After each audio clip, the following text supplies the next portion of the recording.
పోలీసులు బట్టలు విడదీస్తామంటూ మాట్లాడే పద్ధతి సరైనదేనా అని హోంమంత్రి అనిత ప్రశ్నించారు. వైసీపీ హయాంలో 2526 హత్యలు జరిగాయి. ఎవరైనా పోలీస్ డిపార్ట్మెంట్ మీద శాంతి భద్రతలకు విఘాతం కలిగించే విధంగా మాట్లాడినా, పోస్టులు పెట్టినా తగిన విధంగా చర్యలు ఉంటాయని హెచ్చరించారు. ప్రెస్ మీట్ పెట్టి ఎలా మాట్లాడారు, ఏం మాట్లాడారు అన్నది ప్రపంచం అంతా చూశారు. నిన్న అదంతా ప్రెస్ మీట్ అంతా చూస్తా ఉంటే, ప్రెస్ మీట్ లో జగన్మోహన్ రెడ్డి ఆ ప్రెస్ అతని మాటలు ఒక చెవులో వినిపిస్తా ఉంటే మైండ్ లో రన్ అవుతుంది. ఏంటి రన్ అవుతుంది తెలుసా ప్రజలందరికీను? ఇదే జగన్మోహన్ రెడ్డి లాస్ట్ 5 సంవత్సరాలు చేసిన అరాచకాలన్నీ ప్రజల మైండ్ లో రివైండ్ అవుతున్నాయి. ఎలా రివైండ్ అవుతున్నాయి? మాట్లాడితే లా అండ్ ఆర్డర్ లేదు, లా అండ్ ఆర్డర్ లేదు, లా అండ్ ఆర్డర్ లేదు. అసలు నాకు అర్థం కాలేదు. ఇంతకు ముందు చంద్రబాబు నాయుడు గారు ప్రతిపక్ష నేతగా ఉండేటప్పుడు చలో ఆత్మకు అని చెప్పి పిలిపిస్తే నువ్వు ఇంటి దగ్గరకు వచ్చి తాళ్లు కట్టి, గేట్లకు తాళ్లు కట్టి ఆయన హౌస్ అరెస్ట్ చేసిన పరిస్థితి కూడా మర్చిపోయాడు ఆయన? ఏమైనా వైజాగ్ టూర్ పెట్టుకుంటే ఎయిర్పోర్ట్ నుంచి బయటకు రానివ్వకుండా గూండాలను పెట్టి అతని మీద దాడి చేయించిన పరిస్థితి మర్చిపోయారా Jaganmohan Reddy? Law and order గురించి మాట్లాడుతున్నాడు ఆయన. ఇప్పుడు ఆయన ఎక్స్ సీఎం గా చంద్రబాబు నాయుడు గారు ఉన్నప్పుడు ఆయన చేసిన అరాచకాల్లో ఏదో మచ్చుకు కొన్ని చెప్తున్నా.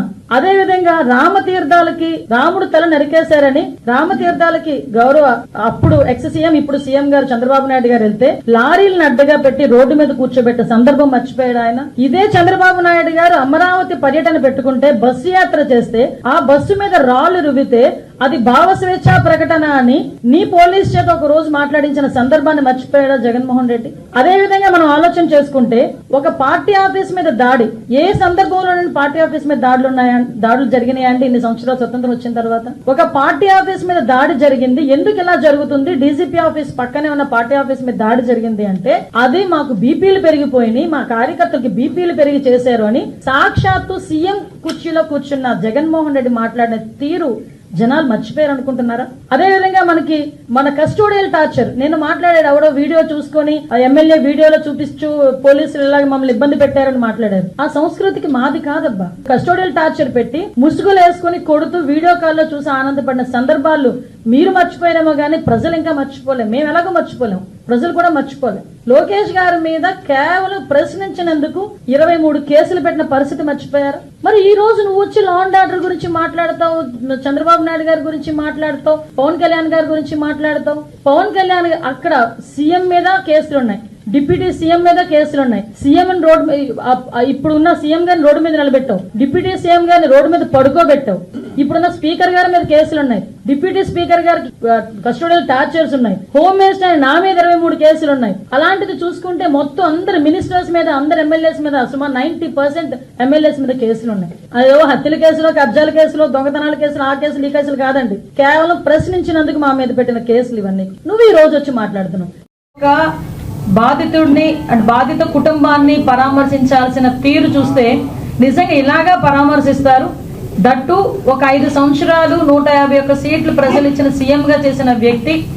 అఫ్ కోర్స్ ఆ రోజు అతను చేసిన అన్యాయాలు, అక్రమాలు బట్టి సుమారుగా దగ్గర ఇప్పుడు మళ్ళా 11 సీట్లకి పడిపోయిన వ్యక్తి పరామర్శకి వెళ్ళినప్పుడు కూడా 11 సీట్లు వచ్చినా కూడా బుద్ధి రాకుండా ఆ పరామర్శించిన తీరు చూస్తా ఉంటే నిజంగా చాలా బాధ అనిపించే పరిస్థితి.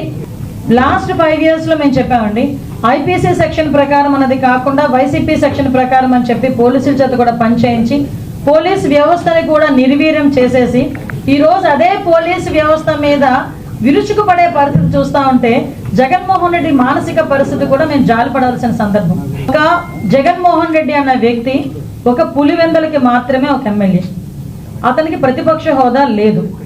అయినప్పటికీ అతను ఒక ఎక్స్ సీఎం అన్న ఒకే ఒక కారణంతో ఆయన టూర్ ప్రోగ్రామ్ గురించి మాట్లాడినప్పుడు మేము చాలా క్లియర్గా 1100 మంది, అప్రాక్సిమేట్లీ 1100 మంది పోలీస్ బలగాల్ని డిఎస్పీ స్థాయి నుంచి రోప్ పార్టీస్ వరకు అంటే ఏపీఎస్పీ బెటాలియన్స్ వరకు దగ్గర 1100 మంది పోలీసులను పెట్టాం. అంటే మీరు అనుకోవచ్చు ఒక ఎక్స్ సీఎంకి 1100 మంది పోలీసులు ఎందుకండి అని. కానీ అతను వెళ్తున్న ప్రాంతం చాలా సెన్సిటివ్ ప్రాంతం. కానీ వెళ్తున్న ప్రాంతంలో ఏదైనా గొడవలు జరిగే పరిస్థితి ఉండి లా అండ్ ఆర్డర్ కనుక ఇబ్బంది పడితే సామాన్యమైన ప్రజలు ఇబ్బంది పడతారని ఒకే ఒక కారణంతో గౌరవ ముఖ్యమంత్రి గారి ఆదేశాల మేరకు డీసీపీ గారు అందరూ కలిసి సుమారుగా 1100 మందిని అక్కడ డిప్లాయ్ చేశాం.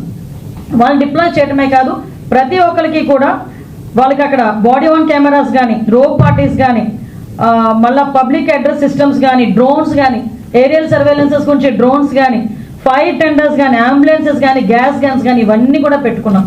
అంటే సాధారణంగా ఒక విఐపి వచ్చినప్పుడు ఎటువంటి ట్రీట్మెంట్ చేసుకుంటామో ఆ ట్రీట్మెంట్ అంతా కూడా ఒక సాధారణ ఒక పులివెందుల ఎమ్మెల్యేకి కూడా కేవలం ఎక్స్-సీఎం అన్న కారణంతో మేము ఇవ్వడం కూడా జరిగింది. ఆ సంగతి కూడా మీరందరూ కూడా గమనించాలి.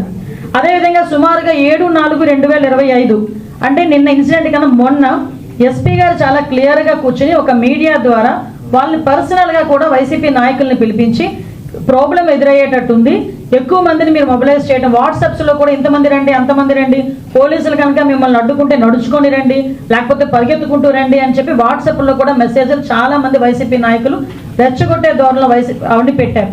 వాటి నేపథ్యంలో ఎస్పీ గారు కూడా అది చాలా నేరో రోడ్, పక్కన ఒక చెరువు ఉంది, ఒక పక్క చూస్తే కొన్ని 2-3 విలేజ్లు చాలా సెన్సిటివ్ విలేజెస్ ఉన్నాయి కాబట్టి అక్కడ మీరు వచ్చేటప్పుడు కూడా ఎక్కువ మందిని మొబిలైజ్ చేయడం కానీ, అదేవిధంగా కొంచెం అక్కడ లా అండ్ ఆర్డర్ సిచ్యువేషన్ని కొంచెం కంట్రోల్ చేయడం కానీ, అక్కడ సెక్యూరిటీ పర్పస్లో కూడా ఎక్కడా కూడా ఇబ్బంది లేకుండా పరిస్థితి చూసుకోవాలి, సెక్యూరిటీ పరంగా మేము చూసుకుంటాం, బ్యారికేడ్స్ అవి కూడా జాగ్రత్తగా చేసుకోవాల్సిన బాధ్యత మీది అని చెప్పి వైసీపీ నాయకులకి అందరికీ కూడా చాలా క్లియర్గా చెప్పారు.